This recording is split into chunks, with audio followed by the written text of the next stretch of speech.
Eh bien, salut à tous, c'est Arte Star et on se retrouve aujourd'hui pour une nouvelle vidéo. Donc, ce sera certainement la dernière sur ma collection de Blu-ray. Alors, j'ai tourné les dernières vidéos à la suite et du coup, on va pas perdre plus de temps parce que je n'arrive quasiment plus à parler. Voilà. Alors, les 8 salopards de Quentin Tarantino, 8 clos de western, sur le style western. Certainement celui que j'ai le moins apprécié de lui, même s'il est très bon. Je ferai une vidéo dessus parce qu'il y a beaucoup de choses à en dire. Mais ça reste très bon, c'est du Tarantino. Sherlock Holmes avec Robert Downey Johnson, Junior. Pourquoi Johnson? Je ne sais pas. Junior, du coup, film que j'ai moyennement apprécié parce que moi j'ai tout simplement. Pour moi, Sherlock Holmes c'est tout simplement celui qui a juste là, je sais pas si vous le voyez. Enfin bref, c'est Benedict Cumberbatch, donc dans la série. Ça reste sympathique à regarder. Mais forcément, pour moi, ça ne peut pas être mieux que la série. Un film qui m'a terrifié quand je l'ai vu, Shutter Island, qui n'a pourtant pas cette vocation, mais moi, c'est comme je vous l'ai dit dans la vidéo précédente, les films d'ambiance, ça m'effraie. Et Shutter Island, c'est le cas, donc j'ai eu peur. Et c'est un très bon film. Sin City, excellentissime, qui frôle de près le chef-d'œuvre. C'est du Tarantino encore, il y a aussi du Robert Rodriguez et Frank Miller. C'est beau, franchement, c'est beau. L'assemblement des trois fait que Sin City, c'est génial. La suite est beaucoup moins bien, je l'ai en DVD, mais je vous encourage d'ailleurs à voir ma vidéo sur ma collection de DVD. Mais la suite est beaucoup moins bien. Spider-Man 3, donc le dernier opus de la trilogie de Sam Raimi. Il me manque les deux premiers, que j'espère me procurer pour pas cher. Spider-Man 3, c'est celui qui m'a introduit à la trilogie, donc je sais qu'il a énormément de défauts, je les vois, mais ça reste un film que j'apprécie, voilà. Qui va beaucoup trop vite, mais film que j'apprécie tout de même. Les aventures de Tintin, donc l'association de Spielberg et Jackson, très bon film d'aventure que je regarde énormément avec ma famille.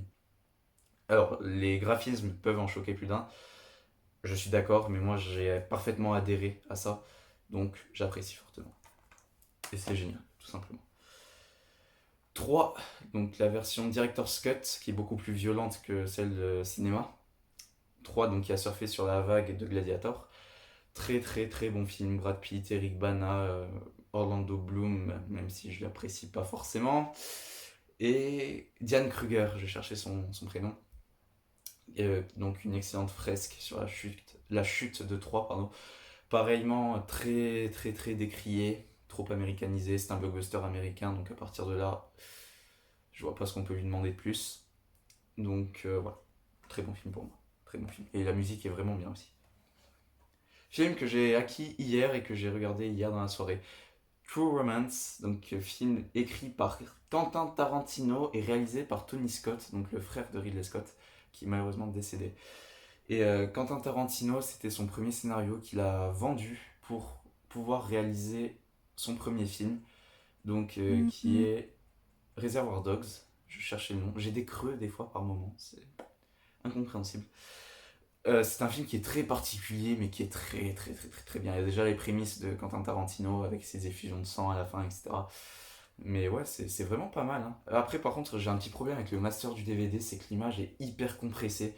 Du coup, c'est très étrange des fois. Il y a l'impression que les têtes des acteurs font 4 mètres de large et 2 de haut. C'est très particulier des fois. Mais ouais, non, c'est vraiment pas mal. C'est vraiment pas mal. Bon, c'est violent, hein. C'est très violent, mais c'est pas mal. Enfin, c'est très violent. Non. Et une mention spéciale aussi pour Gary Oldman. Décidément, c'est Gary Oldman, donc dans le rôle d'un Mac qui est terrible, il est génial, j'adore.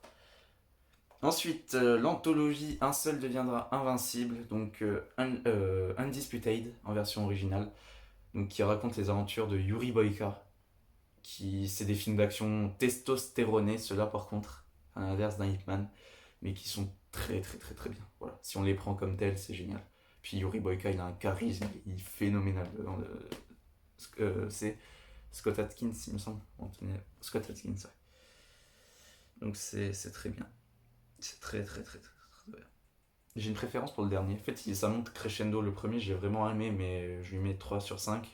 Ensuite, l'autre, 3 sur 5, pardon. L'autre, 3,5. Et le 2, il est génial avec l'américain là, qui caricature au possible. Trop bien. Un autre film de Luc Besson, Valériane, Cité des Mille Planètes. C'est très beau, mais ça raconte absolument rien. J'aime pas Cara de Levigne. De Lavigne. Moi je dis de Levigne. Je sais pas si ça se dit comme ça. Mais je l'aime pas du tout. C'est pas une actrice qui m'intéresse. Voilà, le caméo de Rihanna, pareil, il sert pas à grand chose. Après, oui, c'est beau, c'est inventif, ça fait passer un bon moment, mais voilà quoi, c'est pas très intéressant.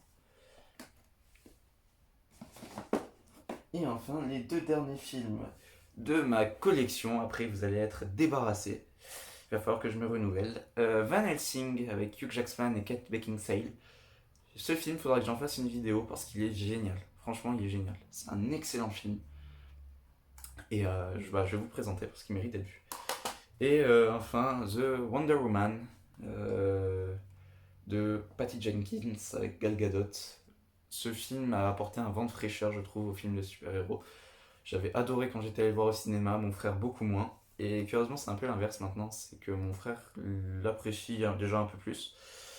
Et moi, à force de le revoir, en fait, bah, je trouve ça long et en fait, ça innove pas tant que ça en vrai. Juste, ce qui est fantastique dans ce film, c'est toute la première partie jusqu'à ce que Wonder Woman aille dans la tranchée. À la fin de cette scène de la tranchée, pour moi, ça a plus aucun intérêt. Mais alors, le climax jusqu'à cette scène-là, c'est fantastique. Et puis la musique, elle est, mais, waouh, elle est terrible. Donc Wonder Woman, je vous encourage à le regarder si ce n'est pas fait. Voilà. Eh bien, c'est l'heure pour moi de vous dire que ma collection de Blu-ray est finie. Donc il y en a un peu plus de 100 là actuellement. J'en attends encore beaucoup d'autres, mais je ferai des vidéos d'actualisation au fur et à mesure. D'ailleurs, la poste, c'est assez catastrophique en ce moment. Bref, voilà. J'espère que donc cette vidéo sur ma collection vous aura plu. N'hésitez pas à lâcher un commentaire, un petit pouce bleu, à vous abonner et à partager tout ça autour de vous. Je vous dis à la prochaine pour une nouvelle vidéo. Sur ce, je vous dis au revoir.